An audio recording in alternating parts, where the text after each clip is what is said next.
Զանգեզուր TV-ի եթերում լուրերը լրատվականը շարունակում է արտակարգ ռեժիմով իր աշխատանքը։ Բարև ձեզ։ Ինչպես հայտնում են Պաշտպանության բանակից, գիշերվա ընթացքում արցախա-ադրբեջանական հակամարտության շփման գոտում պահպանվել է հարաբերական կայուն լարված իրավիճակը։ Առանձին հատվածներում շարունակվել են փոխհրաձգությունները, հրետանային մենամարտերը։ Լուսադեմին կրկին խախտելով հումանիտար հրադադարի շուրջ ձեռք բերված պայմանավորվածությունը, հակառակորդը թիրախավորել է Մարտակերտ քաղաքի և շրջակա գյուղերի քաղաքացիական ենթակառուցվածքները։ Ներկայումս տեղային նշանակության մարտեր են ընթանում հյուսիսային և հարավային ուղղություններում։ Պաշտպանության բանակի հակաօդային պաշտպանության ստորաբաժանումները խոցել են հակառակորդի ևս մեկ ինքնաթիռ։ Պաշտպանության բանակի ստորաբաժանումները շարունակում են օպերատիվ մարտավարական իրադրությունը լիարժեք վերահսկողության տակ պահել։ Պաշտպանության բանակը հերթական տեսանյութն է հրապարակել հակառակորդի ստորաբաժանման խոցման և նահանջի մասին։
Հայկական միասնական տեղեկատվական կենտրոնի հրապարակած վերջին տվյալների համաձայն խոցվել է հակառակորդի ևս 2 անօդաչու թռչող սարք, 4 զրահատեխնիկա, կա 150 զոհ։ Ընդհանուր առմամբ հոկտեմբերի 21-ի դրությամբ խոցվել է հակառակորդի 202 անօդաչու թռչող սարք, 16 ուղղաթիռ, 23 ինքնաթիռ, 580 զրահատեխնիկա, 4 տոս 1K հրանետային համակարգ, 4 սմերջ և 1 ուրագան տիպի համազարգային կրակի ռեակտիվ կայանքներ։ Հակառակորդը ունի 6459 զոհ։ Օրերս տեղեկացանք, որ Թուրքիայի հովանավորչությամբ ռազմաճակատ բերված ահաբեկիչները կուտակվել են Իրանի սահմանամերձ շրջաններում։ Նրանք փորձել են արել թիրախավորել Խուդափերինի մոտակայքում գտնվող ջրամբարը։ Այդ ջրամբարը հիդրոտեխնիկական կառույց լինելուց բացի նաև ձեռք է բերել ռազմաքաղաքական նշանակություն։ Անուշ Միրզոյանն է պատմում։ Արաքս գետի վրայով Հորադիսի հատվածում կիսատ մնացած հիդրոէլեկտրակայանի կառուցումը շարունակելիս ժամանակին Հեյդար Ալիևը իրանական կողմի առջև հարց բարձրացրեց, թե ինչ են անելու, երբ այդ տարածքները հայերը գրավել են։ Նախարար Բիժան Զանգանեին պատասխանեց՝ կկառուցենք հայերի հետ։ Այս խոսքից հետո էր, որ Ալիևը կիսատ թողեց հանդիպումն ու հեռացավ։ Չնայած պաշտոնական Բաքվի բողոքի նոտաներին, Իրանը 1988-ին սկսված Արաքս գետի վրա ամբարտակի կառուցման շինարարությունը ավարտին հասցրեց։ Խուդափերինի ջրամբարի շինարարությունը պետք է ավարտին հասցնեին Իրանն ու Ադրբեջանը, սակայն 1993-ից 94-ին հայկական զորքերը դուրս եկան Արաքսի վրայով կառուցված միջնադարյան մի կամրջի մոտ, որը դարեր միմյանց է կապել Արցախի մելիքներին ու Իրանի շահերին։ Խուդափերին, պարսկերենից թարգմանաբար Աստծո տված։ Ջրամբարը հիմնականում հայկական, արցախյան տարածքի վրա է, իսկ ամբարտակը և հիդրոկայանը կառուցել են իրանցիները։ Հայտնի է, որ Արցախի և Իրանի միջև ստորագրվել է համապատասխան համաձայնագիր։ Իրանը եզակի պետությունն է, որ Արցախի հետ համատեղ ծրագիր է իրականացրել, ընդ որում խոշոր ծրագիր։ Նախկին լղիմ սահմաններից դուրս վարչականորեն խորհրդային Ադրբեջանի մաս համարված տարածքներում։ Ադրբեջանցիները պատերազմի այս փուլում փորձում են վնաս հասցնել ջրամբարին։ Ադրբեջանը ծրագրել է Հայաստանը կտրել Իրանից։ Նպատակին հասնելու համար առաջին փուլում պետք է գրավի Արցախից զբաղեցրած հարավային հատվածը, այնուհետև հաջորդ փուլում Մեղրիի վրայով կապ հաստատել Նախիջևանի հետ։ Իրանը հասկանում է, որ հաջողության հասնելու դեպքում Ադրբեջանը նոր ճակատ է բացելու իր դեմ։ Իր հերթին Ռուսաստանն այդ հատվածը համարում է թուրք-ադրբեջանական տանդեմի հզորացման գործոն, որն իրեն ձեռնտու չէ։ Չափազանց բարձր է այդ հատվածի գինը բոլոր շահագրգիռ կողմերի համար, իսկ Հայաստանի համար ուղղակի ունի կենսական նշանակություն։ Հերթական անօդաչու թռչող սարքն է ընկել Իրանի Իսլամական Հանրապետության տարածքում, ու թեև Իրանի ղեկավարությունը պարբերաբար զգուշացնում է իր հյուսիսային սահմանների մերձակայքում պատերազմող կողմերին, այնուամենայնիվ սահմանային խախտումները շարունակվում են։ Նման դեպքերը բացառելու համար Իրանը զորավարժությունների միջոցով ուժեղացնում է հսկողությունը հյուսիսում։ Իրանի Իսլամական Հանրապետությունը լայնածավալ հակաօդային պաշտպանության զորավարժություններ է անցկացնում, որն ընդգրկում է երկրի տարածքի կեսից ավելին։ Զորավարժություններում ներգրաված են նաև կործանիչներ, ռմբակոծիչներ, ԱԹՍ-ներ։ Իրանական օդային տարածք են մոտ գործում ադրբեջանական կողմից անօդաչու թռչող սարքեր եւ հստակ տեղեկատվություն կա, որ այդ անօդաչու թռչող սարքերը ոչնչացվում են։ Նման զորավարժությունների միջոցով Իրանը ընդհանուր առմամբ փորձում է բարձրացնել իր պատրաստվածությունը հակաօդային պաշտպանության ոլորտում։ Հոկտեմբերի 20-ին Իրանի մերձարաքսյան տարածքում անօդաչու էր ընկել։ Սա առաջին դեպքը չէր, որ ԱԹՍ է ընկել սահմանամերձ շրջանում։ Իրանագետ Վարդան Ոսկանյանը նշում է, որ ադրբեջանական զինուժի ԱԹՍ-ներն աշխատում են ոչ միայն հայերի դեմ, այլև հաճախակի հայտնվում եւ հետախուզում են Իրանի տարածքը։ Յուրաքանչյուր նման անօդաչու, որը մուտք է գործում Իրանի տարածք, ըստ էության թշնամական բնույթի սարք է։ Թուրքական բայրակթարը, որը խոցվել էր իրանական կողմից, ոչնչացվել էր իրանական կողմից, կարծեք թե նպատակ է ունեցել Իրանի տարածքով թռչելով հայտնվել մեր զորքերի թիկունքում, համենայն դեպս իրանական կողմի տվյալների համաձայն կարելի է նման ենթադրություն անել։ Իրանի Իսլամական հեղափոխության պահապանների կորպուսը ուժեր է տեղակայել մերձարաքսյան գոտում, նույնիսկ ծանր տեխնիկա եւ այդպես որոշակիորեն զսպում Ադրբեջանին։ Իրանը թույլ չի տա, որ որևէ պարագայում ահաբեկիչներն այս տարածքից մուտք գործեն հյուսիսային Իրան։ Ըստ Ոսկանյանի դա Իրանի համար կարմիր բիծ կլինի։ Այն ահաբեկիչները, որոնք գործում են այս տարածքում ադրբեջանական կողմից, դրանք նույն մարդիկ են, որոնք տարիներ շարունակ կռվել են իրանցիների դեմ Սիրիայում, Իրաքում, իրանցի կամավորականների դեմ, որոնք այդ պետությունների ղեկավարության հրավերով օժանդակություն են տրամադրել Իրաքին եւ Սիրիային, եւ այժմ թուրքական անմիջական գործողությունների արդյունքում այդ ահաբեկիչները հայտնվել են Իրանի սահմանային զրոյական կետերում։ Հետևաբար իրանցիները խիստ անհանգստացած են այս հանգամանքով։ Իրանական կողմը կարողանում է ոչնչացնել սահմանախախտներին, կիրառելով ռազմատեխնիկական միջոցներ։ Մեր հարևան երկիրը դիվանագիտական ճակատում բավականին ակտիվ է եւ հանդես է գալիս տարբեր հայտարարություններով։ Հայկական համայնքները շարունակում են բողոքի եւ իրազեկման ակցիաներ անցկացնել իրենց երկրներում։ Հայության ձայնը չի լռի, քանի դեռ պատերազմը չի ավարտվել եւ խաղաղությունը հարատև չէ։ Աշխարհի տարբեր կետերում շարունակվում են Արցախի դեմ ծավալված ռազմական գործողությունների դատապարտման, Արցախի անկախության ճանաչման համար իրականացվող բողոքի ցույցերը։ Ուրուգվայում զանգվածային ավտոերթ է տեղի ունեցել Ադրբեջանի եւ Թուրքիայի ագրեսիան դատապարտելու, հայկական երկրորդ պետության անկախությունը ճանաչելու պահանջով։ Ավտոերթի մասնակիցները պաստառներ եւ դրոշներ են փակցրել մեքենաներին։ Արգենտինայում նույնպես շարունակվում են հայերի եւ նրանց միացած մարդկանց բողոքի ակցիաները, որոնք չեն ընդհատվում նույնիսկ սաստիկ անձրևի ժամանակ։ Ցուցարարները Հայաստանի ու Արցախի դրոշներով քայլերթ են իրականացնում հաջակցություն Արցախի։ Չեն դադարում բողոքել նաև իսպանահայերը, խոշոր քաղաքների երթի հազարավոր մասնակիցներ ագրեսիան դատապարտող պաստառներով եւ Հայաստանի ու Արցախի դրոշները թափահարելով անցել են փողոցներով։ Նրանք կոչ են արել երկրի կառավարությանը ճանաչել Արցախի անկախությունը։ Ստորագրահավաքներ, լուռ ակցիաներ եւ դրամահավաքներ։ Չեխիայի հայկական համայնքը տարբեր միջոցներով է ներկայացնում իրավիճակը մեր տարածաշրջանում։ Արցախին աջակցելու խնդրանքով դիմել են Չեխիայի խորհրդարան։ Կանադայի Տորոնտո քաղաքում հայերը լուռ ակցիա են արել։ Նրանք փողոցում պարանների վրա կանանց ու երեխաների արյունոտ շորեր են կախել։ Ցուցադրել երեխաներ են մահանում, Հայաստանն ուզում է խաղաղություն, Թուրքիան ուզում է ցեղասպանություն, Կանադա խոսիր եւ այլ բովանդակությամբ պաստառներ։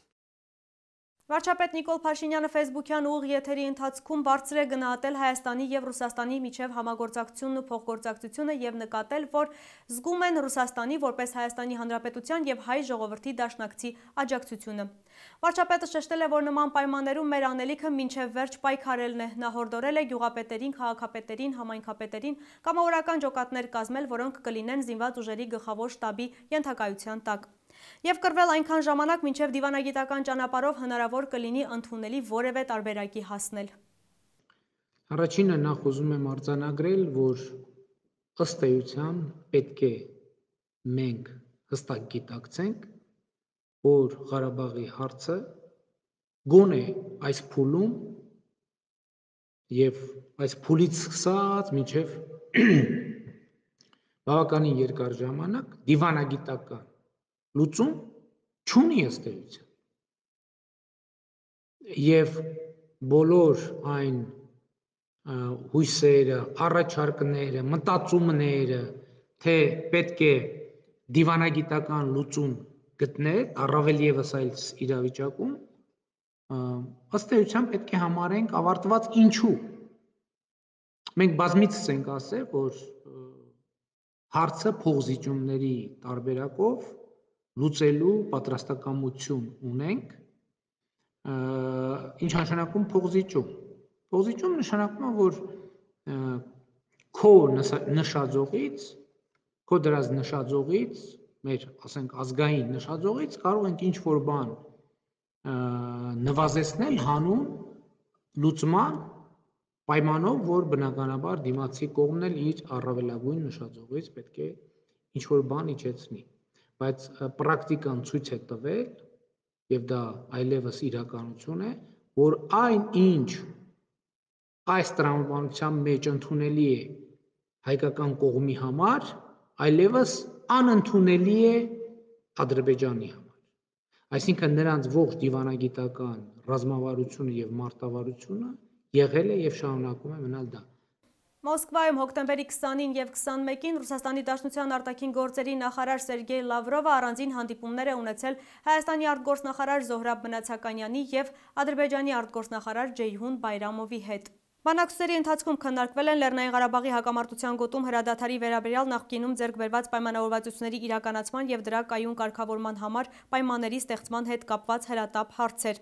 Բարձր գնահատելով Ռուսաստանի եւ նախագահ Պուտինի անմիջական ջանքերը կրակի դադարեցման վերաբերյալ պայմանավորվածությունների ձեռքբերման գործում նախարար Մնացականյանը փաստեց, որ ձեռք բերված համաձայնությունները մնում են թղթի վրա Ադրբեջանի ուխտադրուժ կեցվածքի եւ իրավիճակի ապակայունացմանը միտված քայլերի հետևանքով։ Վերահաստատելով Հայաստանի հավատարմությունը կրակի դադարեցման շուրջ հոկտեմբերի 10-ի մոսկովյան համատեղ հայտարարությամբ եւ հոկտեմբերի 17-ի հայտարարությամբ ստանձնած հանձնառություններին, նախարար Մնացականյանը որպես առաջնահերթ նպատակ ընդգծեց վերիֆիկացիոն մեխանիզմներով պահպանվող կայուն հրադադարի հաստատումը։ Մասնավորապես ասված է արտաքին գործերի նախարարության հրապարակած հաղորդագրության մեջ։ Հիշեցնենք, որ պատերազմական գործողությունների մեկնարկից ի վեր Զոհրաբ Մնացականյանի երրորդ այցն էր Ռուսաստան։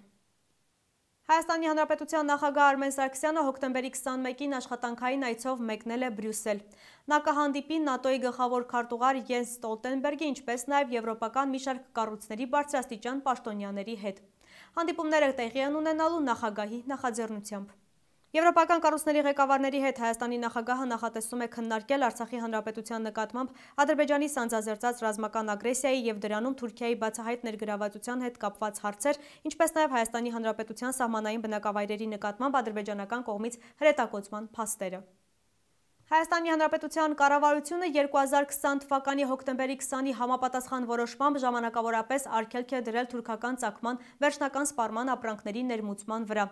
Որոշումն ուժի մեջ կմտնի այս տարվա դեկտեմբերի 31-ից, այս մասին հայտնում են փոխվարչապետ Մհեր Գրիգորյանի գրասենյակից։ Թուրքական ծագման ապրանքների ներմուծման սահմանափակումն իրենց ենթադրում է նախևառաջ անվտանգային բաղադրիչ, հաշվի առնելով քանիցս հաստատված փաստերը, ըստ որոնց Թուրքիան բացահայտորեն աջակցում ու սատարում է Ադրբեջանի կողմից Արցախի հանրապետության դեմ սանձազերծված պատերազմական եւ ահաբեկչական գործողություններին։ Թուրքական ծագման ապրանքների ներմուծման արգելքով դադարեցվում է հայաստանյան աղբյուրներից Թուրքիայի պետական գանձարանի ֆինանսական սնուցումը, միաժամանակ կանխարգելվում է նաեւ թշնամական տրամադրված երկրից վերջնական սպառման ապրանքների ներմուծման միջոցով հնարավոր վտանգների ներթափանցումը Հայաստան, ասված է հաղորդագրության մեջ։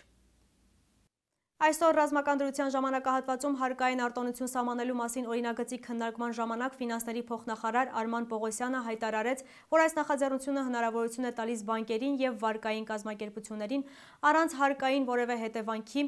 ներել մարտական գործողությունների ժամանակ զոհված եւ հաշմանդամություն ստացած անձանց վարկային պարտավորությունները։ Հայ հեղափոխական դաշնակցության բյուրոյի տնտեսական հետազոտությունների գրասենյակի պատասխանատու տնտեսագետ Սուրեն Պարսյանը մեկնաբանելով այս նախաձեռնությունը նշել է, որ բանկերը եւ վարկային կազմակերպությունները իրենք կընտրեն ում ներեն, ում ոչ։ Այս մասին նա գրառել է Facebook-յան իր էջում։ Մի խումբ քաղաքացիներ այսօր հավաքվել էին Հայաստանի Հանրապետությունում Գերմանիայի դեսպանատան դիմաց պահանջելով ճանաչել Արցախի անկախությունը, ինչպես նաև դատապարտել Թուրքիայի եւ Ադրբեջանի ահաբեկչական գործողությունները Արցախում։ Խաղաղ ակցիա իրականացնող քաղաքացիներից մեկը հանդիպեց Գերմանիայի դեսպան Միխայել Յոհանես Բանցհաֆի հետ։ Հանդիպումից հետո լրագրողների հետ զրույցում նա ասաց, դեսպանը հայտնել է, որ տեղյակ են կատարվածի մասին, մտահոգված են, կկատարեն նաև գործնական քայլեր։ Չնայած կայացած հանդիպմանը, այնուամենայնիվ ակցիայի մասնակիցները դժգոհ էին հանդիպման արդյունքներից եւ ամոթ վանկարկելով շարժվեցին դեպի Հայաստանի Հանրապետությունում Իտալիայի դեսպանատուն, որտեղ կրկին պահանջեցին համարժեք պատասխան տալ Ադրբեջանի ագրեսիային, իսկ միջազգային հանրությանը չլռել եւ կուչ չձևանալ։ Առողջապահության նախարարությունից հայտնում են, որ հանրապետությունում կորոնավիրուսային հիվանդության նոր դեպքերի թիվը շարունակում է մտահոգիչ մնալ։ Հոկտեմբերի 21-ի ժամը 11-ի դրությամբ կորոնավիրուսային հիվանդության դեպքերի ընդհանուր թիվը հասել է 68530-ի, որից 49219 առողջացած, 1121-ը մահվան ելքով։ Նախորդ մեկ օրում արձանագրվել է կորոնավիրուսային հիվանդության 1836 նոր դեպք, առողջացածների թիվը ավելացել է 485-ով։ Մահվան դեպքերի վերաբերյալ առողջապահության նախարարությունից հայտնում են, որ 20 հիվանդներն էլ ունեցել են ուղեկցող քրոնիկ հիվանդություններ։ Հայաստանում առաջին անգամ կորոնավիրուսային հիվանդությունից մահացել է 16-ամյա մի աղջնակ, ով ունեցել է ուղեկցող քրոնիկ հիվանդություններ։ Նախորդ օրը արձանագրվել է մահվան ևս 3 դեպք, երբ հիվանդը ունեցել է կորոնավիրուսային հիվանդություն, սակայն մահը վրա է հասել այլ հիվանդության պատճառով։ Այդպիսի դեպքերի թիվը հասել է 321-ի։ Ադրբեջանի նախագահ Իլհամ Ալիևը չեղարկել է գերմանական Բիլդի հետ նախապես պլանավորված հարցազրույցը։ Այս մասին Twitter-ի օգտահաշվում գրել է լրագրող Փոլ Ռոնցհայմերը։ Ադրբեջանի նախագահը համաձայնել էր Ղարաբաղում ընթացող պատերազմի մասին հարցազրույց տալ Բիլդին։ Այժմ սակայն նա հրաժարվել է։ Ինչ հարցերից եք վախենում, պարոն նախագահ, գրել է լրագրողը, հիշեցնելով, որ Հայաստանի թե վարչապետը, թե նախագահը արդեն իսկ հարցազրույց են տվել Բիլդին։ Այս ժամի համար այսքանն ենք նախատեսել, իսկ դուք դիտեք Արցախի թեմի առաջնորդ Պարքև Սրբազանի կոչը։ Թույլ տվեք արտահայտեմ իմ հիացմունքս մեր 18-20 տարեկան տղաներով։ Իրոք հերոսների հերոս են։ Անհավասար պայքարի մեջ ենք։ Դաժան պատերազմ է։ Թուրք-ադրբեջանական ալյանսի դեմ գումարած ահաբեկիչներ, միջազգային ահաբեկիչներ։ Եվ ասեմ ձեզ, այո, մեր ճակատագիրն է վճռվում, օրհասական պահեր ենք ապրում, բայց 90-ական թվականներին ապրիլյան պատերազմին ես ձեզ երբեք չեմ դիմել, այս խոսքով և այս կոչով, հիմա դիմում եմ, կարևորում եմ, որ պետք է դիմեմ ձեզ, իմ սիրելիներս, մետրեք առաջնագծում հակահարված կարողանում են տալ, բայց պիտի առաջ գնան, բայց առաջ գնալու համար իրաց թիկունքն է պետք պահել, որպեսզի թշնամին չգա չշրջապատի։ Դրա համար ես կոչ եմ անում ձեզ, իմ սիրելիներս, ով ի վիճակի է զենք վերցնել, վերցրեք եւ եկեք։ Երկրորդ, երրորդ գիծը պահեք, որ տղեկի թիկունքը պահենք, որ իրենք հանգիստ հակահարվածից հետո գնան առաջ եւ ետ մղեն թշնամուն։ Իրանք չեն կարող առաջ գնալ եւ ետևը նայել, տեսնել, թե ետևում ինչ է կատարվում։ Սա իմ կոչն է ձեզ, սիրելիներս, այո, կանգնած ենք սարի պես, միջև վերջ կանգնելու ենք, վստահ եմ, որ ինչպես Սարդարաբադում, այդպես էլ այսօր, որտեղ մեր ճակատագիրն է լուծվում, մեր համազգային ուժով, մասնակցությամբ մենք կլուծենք մեր հարցը, սպասում եմ ձեզ, Աստված բոլորի տորտնի, առողջ ողջ եղեք, եթե Աստված հաղթանակ եւ վերջնական խաղաղություն պարգևի մեր հայրենիքին եւ մեր ազգին։ Ամեն։